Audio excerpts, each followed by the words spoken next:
बिस्मिल्लाहिर्रहमानिर्रहीम। अस्सलाम वालेकुम। Ittehad college of pharmacy and health sciences की तरफ से फार्मेसी टेक्नीशियन फर्स्ट ईयर के स्टूडेंट्स के लिए हमारा सब्जेक्ट है माइक्रोबायोलॉजी, जिसमें हमारा आज का टॉपिक है water born disease.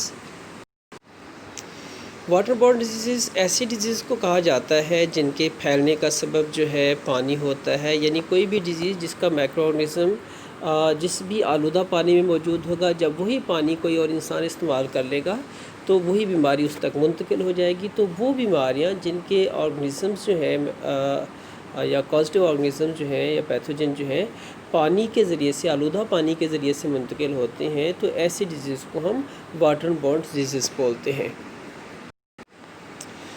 Pharmacy technician first year में माइक्रोबायोलॉजी की बुक में वाटर बॉर्न डिजीज़ के हवाले से ये एक टेबल दिया हुआ है, इसी को हम डिस्कस करेंगे। वाटर बॉर्न डिजीज़ में देख रहे हैं आप कि पहली डिजीज़ जिसका तज़करा आ रहा है ये बैसिलरी डिसेंट्री है, जिसको शैगिलोसिस भी कहते हैं।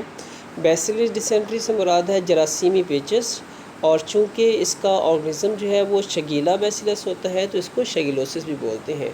और इसमें जो है इसका जरासीम जो है ऐसे आलूदा पानी को इस्तेमाल करने से जिसके अंदर ये मौजूद हो तो फिर वो बीमारी उसको लग जाती है। तो इस हवाले से इसको ये वाटर बॉर्न डिजीज़ है और इसका पॉजिटिव ऑर्गेनिज़म शगीला है, और ये निज़ाम की बीमारी है, यानी जीआई जो हमारा गैस्ट्रोइंटेस्टाइनल ट्रैक्ट है ये इससे मुतासिर होता है। इसकी डिटेल हम थोड़ा सा आगे चल के डिस्कस करते हैं। सेकेंड डिजीज़ जो है वो कॉलरा है। कॉलरा जैसे कि आप जानते हैं हैज़ा को कहा जाता है, और हैज़ा जो है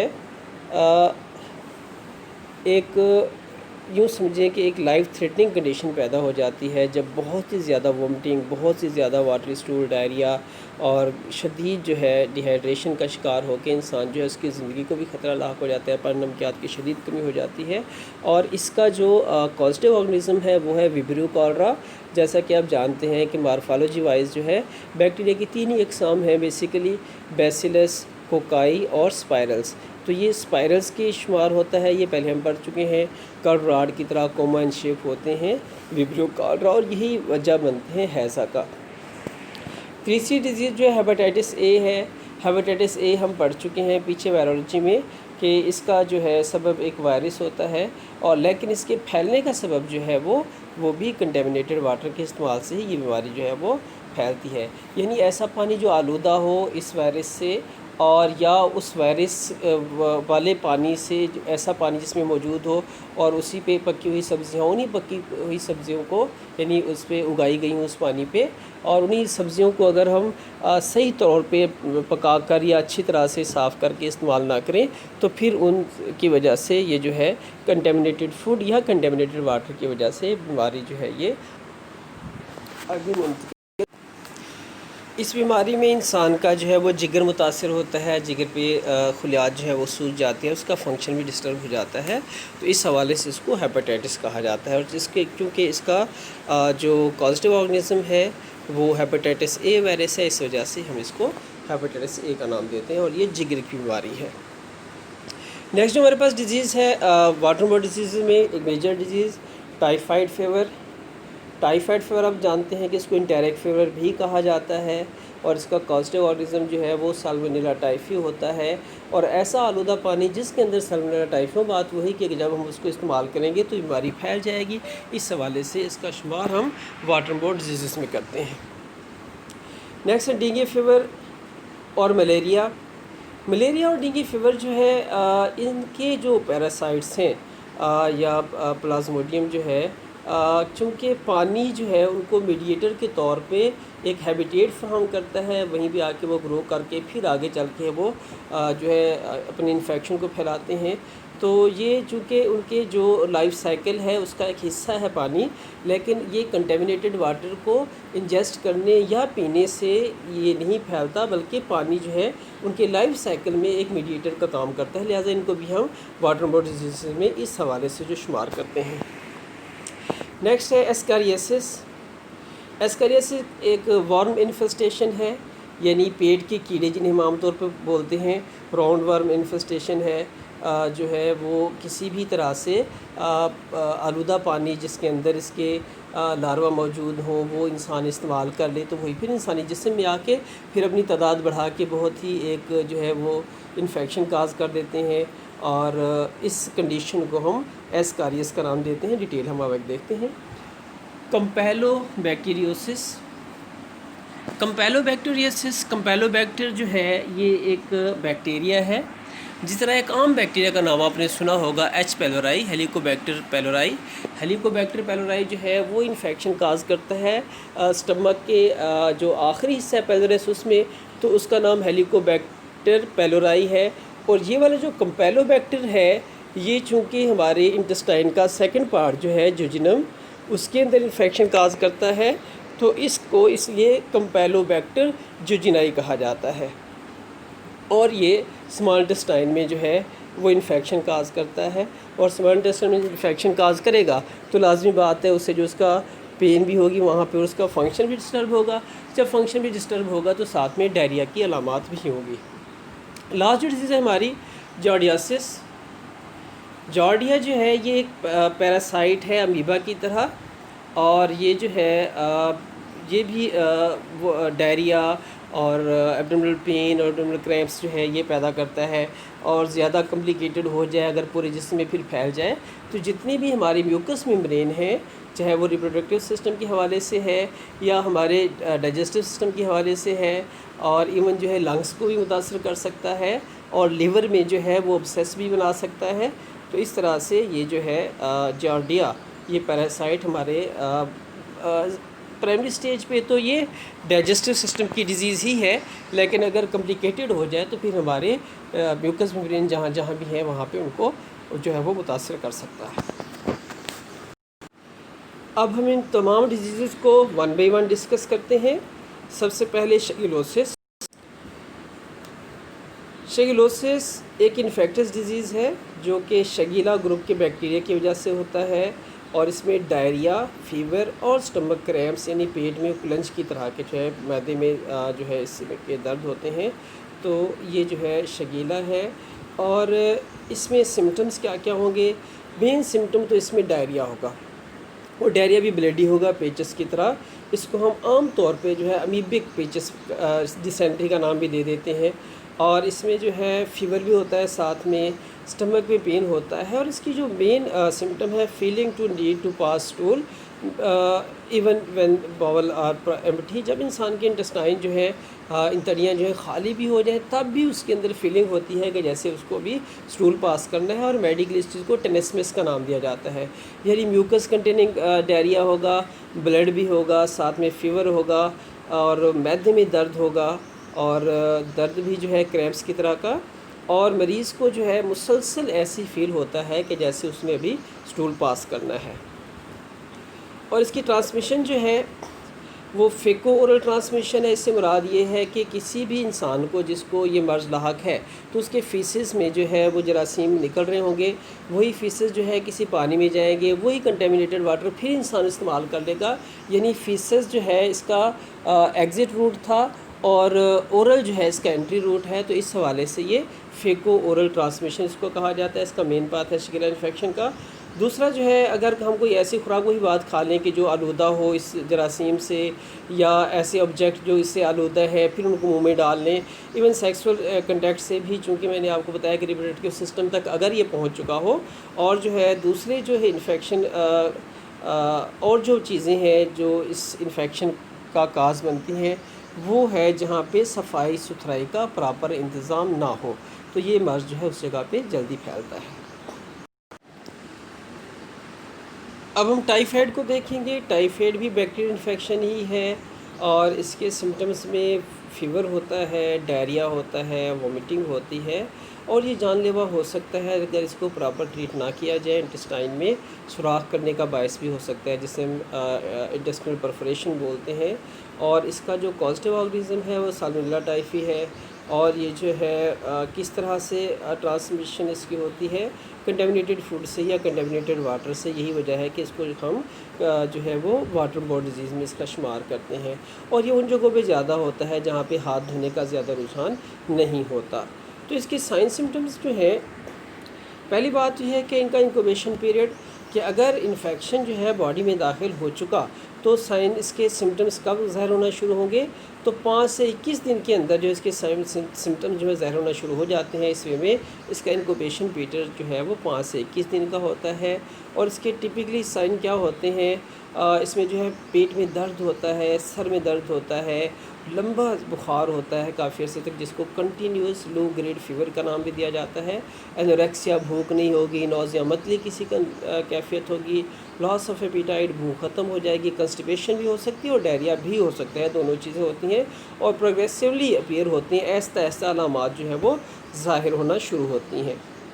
इसमें एक और मखसूस अलामत जो है क्लिनिकली, डे टाइम में मरीज़ को जो है गलूदगी होती है, गिशी सी होती है और रात के वक्त उसको नींद नहीं आता, ये इसकी मखसूस अलामत है। और इसके कम्प्लिकेशन में गैस्ट्रोइंटेस्टाइनल हेमरेज है, चूँकि ज़ख़म हो जाती है इंटेस्टाइन से, वहाँ से खून रिसना शुरू हो जाएगा, परफोरेशन हो सकती है, इंटेस्टाइन में सुराख हो सकता है जो कि एक जो है सर्जिकल इमरजेंसी बन जाती है।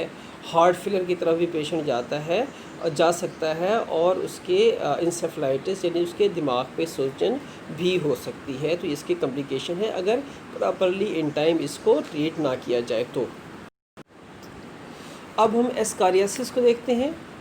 माइल्ड और मॉडरेट एस्कारियासिस यानी हल्के या दरमियानी दर्जे का जो एस्कारियासिस होगा उसमें इन्फेस्टेशन अगर हो चुकी है तो उसमें क्या क्या होगा कि पेट में दर्द होगा, मतली किसी कैफियत होगी, उल्टी आएगी, डायरिया होगा और स्टूल में ब्लड भी हो सकता है। और अगर बहुत सारे वर्म जो है पेट के अंदर मौजूद हों तो उसमें जो है शदीद दर्द भी हो सकता है पेट का। और इस पेट दर्द में जो है फ्लेटस जो है वो मूव करती इंटेस्टाइन में महसूस होती है। और अगर इसको स्टैथ के ज़रिए से सुना जाए या पेशेंट खुद भी फील करता है कि फ्लेटस दौड़ती हुई महसूस होती है, जिसको बारबोरेगमी का नाम दिया जाता है, ये इसकी मखसूस अलामत होती है वर्म इन्फेस्टेशन की। फटीग होगी, मरीज़ जो है हर वक्त थका हुआ होगा, वॉमिटिंग होगी, वज़न कम होता चला जाएगा। और शदीद जो है एस्कारियासिस में जब बहुत ज़्यादा तादाद में वर्म पेट के अंदर मौजूद हों तो ये वॉमिटिंग के रास्ते भी बाहर आ सकती हैं और स्टूल के रास्ते भी बाहर आती रहती हैं। एस्कारियासिस के बाद लास्ट जो इन्फेक्शन है या वाटरबोर्न डिजीज़ है वो जॉर्डियासिस है। ये भी डायरियल डिजीज़ है, जैसे अभी हमने डिस्कस किया, कास्ड बाय माइक्रोस्कोपिक पैरासाइट जॉर्डिया और एक पैरासाइट जॉर्डिया की वजह से फैलता है। जॉर्डिया ये आप डायग्राम में देख रहे हैं कि इसकी जो है बनावट जो है वो अमीबा की तरह है और इसी में इसका शुमार होता है। और इसकी वजह से होने वाली डायसेंट्री जो है उसको हम बाज़ औक़ात अमीबिक डायसेंट्री का नाम भी देते हैं और जॉर्डियासिस का नाम उस स्टेज में देते हैं जब ये पूरे जिस्म के अंदर फैल जाए। और इस हवाले से ये जो है बेसिकली ये भी गैस्ट्रोइंटेस्टाइनल ट्रैक्ट की एक डिज़ीज़ ही है। और जब गैस्ट्रोइंटेस्टाइनल ट्रैक्ट की कोई डिज़ीज़ आएगी तो लाजमी बात है कि हमारा डाइजेशन का प्रोसेस जो है वो मुतासर होगा। तो पैरासाइट जैसे कि हम जानते हैं कि ऐसा ऑर्गेनिज़म को हम क्या बोलते हैं जो किसी और ऑर्गेनिज़म के अंदर रह के वहाँ से फीड भी ले रहा हो और वहीं पे जो है वो सर्वाइव कर रहा हो। जॉर्डिया की इन्फेक्शन जो है स्मॉल इंटेस्टाइन में होता है और इसके पैरासाइट को जॉर्डिया लम्बिलिया का नाम भी दिया जाता है। और अगर जॉर्डियासिस किसी को हो रहा है तो उसकी वजह क्या होगी कि कंटेमिनेटेड फूड या कंटेमिनेटेड वाटर के इस्तेमाल से होता है। और आम तौर पे पिट्स जो हैं घर में पालतू जानवर जो होते हैं जैसे डॉग्स हैं या कैट्स हैं तो इनका जो है बड़ा फ्रिक्वेंटली जॉर्डिया का इन्फेक्शन में पाया जाता है। और फिर अगर वो उनके फीसेस आपके घर में मौजूद हो और सफाई सुथराई का प्रॉपर इंतज़ाम ना हो तो फिर इसलिए जो है ये जॉर्डिया का इन्फेक्शन जो है वो इंसानों तक भी पहुंच सकता है। लास्ट डिजीज़ जो हमारी आज की वाटरबोर्न डिजीज़ में कैम्पेलोबैक्टीरियोसिस, ये एक इन्फेक्शन है जो कि बैक्टीरियम की वजह से होता है। और इसका कॉमनली जो इसकी टाइप है वो कैम्पेलोबैक्टर जेजुनाई है। और ये इन्फेक्शन काज करने वाले इंसानों के अंदर बैक्टीरिया में एक बहुत ही आम बैक्टीरिया है जो कि फूड बर्न या वाटरबोर्न डिजीज़ कहलाती है। और इससे जो है इन्फ्लेमेशन पैदा होती है जीआईटी में और बाज़ औक़ात जो है वो खून आलूद जो है फेसेस भी आ रहे होते हैं, पखाना आ रहा होता है, डेसेंट्री सिंड्रोम होती है। यानी डेसेंट्री से एक कम्प्लेक्स बन जाता है। डेसेंट्री का जब लफ्ज़ आता है तो ये कम्प्लेक्स है मुख्तलिफ़ सिम्टम्स का, जिसमें जो है पेशेंट बार बार स्टूल पास करेगा, स्टूल के अंदर जो है म्यूकस और ब्लड भी मिक्स हो सकता है, और टेनिसमिस की हालत होगी, शदीद खिंचाव की हालत होगी। इवन अगर जो है उसके बावल्स खाली हैं फिर भी पेशेंट को लगेगा कि मुसलसल उसको भी फीलिंग्स हैं स्टूल पास करने के। और इसके साथ साथ क्रैम्प्स होते हैं, खिंचाव की सी कैफियत होती है इंटेस्टिनल स्मूथ मसल्स में, और क्रैम्प्स पड़ रहे होते हैं पेट के अंदर, बुखार भी होता है और साथ में दर्द भी होता है। ये कम्प्लेक्स बन जाता है मुख्तलिफ़ अलामात का। इसको हम कह सकते हैं कि डिसेंट्री सिंड्रोम है। और इसका फैलाव जो है ये उन लोगों में कैम्पेलोबैक्टर का इन्फेक्शन ज़्यादा होता है जो कच्ची या फिर सही प्रॉपर तौर पे पकी हुई, चाहे वो पोल्ट्री है या चाहे जो दूसरी क्या नाम है सब्ज़ियां हैं उनको इस्तेमाल कर रहे होते हैं, या उन चीज़ों को टच कर रहे होते हैं जो कंटेमिनेटेड है, फिर हाथ धोए बगैर जो है, ठीक है। तो इस हवाले से ऐसी खुराकें खाना जो कंटेमिनेटेड है कैम्पेलोबैक्टर से, ठीक है। तो जैसे सी फूड भी इसमें आ जाता है, गोश्त भी इसमें आ जाता है, या ऐसे जानवर जो कि जिनके अंदर ये इन्फेक्शन है उनके साथ रहने से। और अहम बात कि ऐसा पानी जो कंटेमिनेटेड हो उसको ट्रीट ना किया जाए। जैसे हमने पीछे जो है पढ़ा था कि माइक्रोबियल कंटेमिनेशन को हम कम से कम करने के लिए क्या क्या तरीक़ाकार इस्तेमाल कर सकते हैं। ऐसा कुछ नहीं कर रहा है और पानी भी कंटेमिनेटेड है तो फिर कैम्पेलोबैक्टर इन्फेक्शन जो है वो ईज़िली जो है उसका शिकार जो है वो इंसान हो सकता है। वाटर बॉर्न डिजीज़ या पानी के हवाले से जो मसाइल आ रहे हैं वो 1.1 बिलियन लोग तो ऐसे हैं जिनको सेफ़ वाटर जो है वो मुहैया ही नहीं है, जो जोहड़ों का पानी पीने के पे या जो है आलूदा पानी पीने पे मजबूर हैं। और 4,500 चिल्ड्रन जो है वो डेली जो है वो इस वजह से मर रहे हैं कि उनको पानी जो है वो सेफ़ नहीं मिल रहा। तो ये आदाद शुमार हैं जो MCQs में आपसे पूछे जा सकते हैं। वर्ल्ड वाइड जो है 1.1 बिलियन लोग ऐसे हैं जिनको सेफ पानी तक जिनकी पहुंच नहीं है, और 4,500 चाइल्ड जो है वो डेली जो है वर्ल्ड वाइड उनकी डेथ इस वजह से हो रही है कि उनको पानी जो है वो सेफ़ नहीं मिल रहा, और आलूदा पानी पीने की वजह से जो है उनकी मौत वाक़ हो रही है। इसी के डायग्राम के बैक में आप देख सकते हैं कि एक बच्चा जो है बिल्कुल इसी तरह से पानी पीने पे मजबूर है जिस तरह जानवर जो है वो जोहड़ों का या नदी नालों का जो या फिर इवन नालियों का पानी जो है वो पी रहे होते हैं। तो बच्चा बिल्कुल इसी तरह से ऐसा पानी पीने पे मजबूर है चूँकि उसको सेफ़ पानी जो है मुहैया नहीं है। एंड पे आपको समरी बताते चलें कि जब भी आप किसी डिज़ीज़ को अगर नोट लिखने आपको आ जाता है तो डिज़ीज़ के आप टाइप लिखेंगे, आए बैक्टीरियल है, पैरासाइट की वजह से होने वाली है, या वर्म इन्फेस्टेशन है। दूसरे नंबर पे इसका कॉजेटिव ऑर्गेनिज्म क्या है। तीसरे नंबर पे इसका इंक्यूबेशन पीरियड अगर उसका तज़किरा हो रहा है कि अगर इन्फेक्शन जो है बॉडी में पहुंच गया तो कितने दिन के अंदर उसके सिम्टम्स ज़ाहिर होना शुरू हो जाएंगे। फिर आप उसके सिम्टम्स लिखेंगे। जो वाटर बॉर्न डिजीज़ हैं चूँकि पीने से हो रहे हैं तो लाजमी बात है इसकी प्राइमरी इन्फेक्शन जो है वो डाइजेस्टिव सिस्टम को ही मुतासर करता है, ठीक है। तो इसकी ट्रीटमेंट और मैनेजमेंट अगर आपके टॉपिक में है तो आप इसे लिखेंगे। और कम्प्लिकेशंस में सीधी सी बात है leading to serious complications is if not treated properly, ठीक है। और जो भी अगर आपको कम्प्लिकेशन उसकी स्पेसिफिक आती हैं तो लिख दें, नहीं आती हैं तो इतना जो है वो काफ़ी है। तो ये था हमारा आज का टॉपिक वाटर बॉर्न डिजीज़ के हवाले से। आपकी बुक में सिर्फ टाइफाइड फीवर पे जो है सिम्टम्स बताई गई हैं जिनको हम डिस्कस कर भी चुके हैं कि इसमें डायरिया होता है, हेडेक होता है, मैलेज, इंतहाई थकावट की कैफियत होती है, नौजिया, मतली किसी कैफियत, वॉमिटिंग और उल्टी भी आ सकती है। इंटेरिक फीवर इन तड़ियों का बुखार भी इसे कहा जाता है, और गैस्ट्रोएंटेराइटिस मैदे इन तड़ियों में सोजिश इससे हो सकती है। ट्रांसमिशन इसकी क्या है, वाटर बॉर्न डिजीज़ है, और ऐसा कंटेमिनेटेड वाटर जो है जो जिसके अंदर साल्मोनेला टाइफी या साल्मोनेला पैराटाइफी जो कि टाइफाइड काज करने वाले फीवर काज करने वाले ऑर्गेनिज्म हैं, अगर उस पानी के अंदर मौजूद होंगे तो ये बीमारी आप तक ट्रांसमिट हो जाएगी। ये था हमारा आज का टॉपिक वाटर बॉर्न डिजीज़ के हवाले से। इसमें जो डिजीज़ जो है लेफ़्ट साइड पे आ रही हैं, इनको क्योंकि आप तज़किरा हो रहा है आपकी बुक में, तो इनके बारे में जानना आपके लिए ज़रूरी है। और टाइफाइड फ़ीवर के सिम्टम्स के हवाले से इसके बारे में एमसीक्यूज़ या फिर इसके बारे में जो है शॉर्ट नोट भी आ सकता है, या इन डिजीज़ का तज़किरा करते हुए आपसे पूछ सकते हैं कि इनका शुमार वाटरबोर्न डिजीज़ में आता है, एयरबोर्न डिजीज़ में आता है, या इनका शुमार जो है किन डिजीज़ में है। तो आज का हमारा लेक्चर यहीं तक था। इंशाल्लाह नेक्स्ट टाइम हम नेक्स्ट लेक्चर के साथ मिलेंगे। अस्सलाम वालेकुम।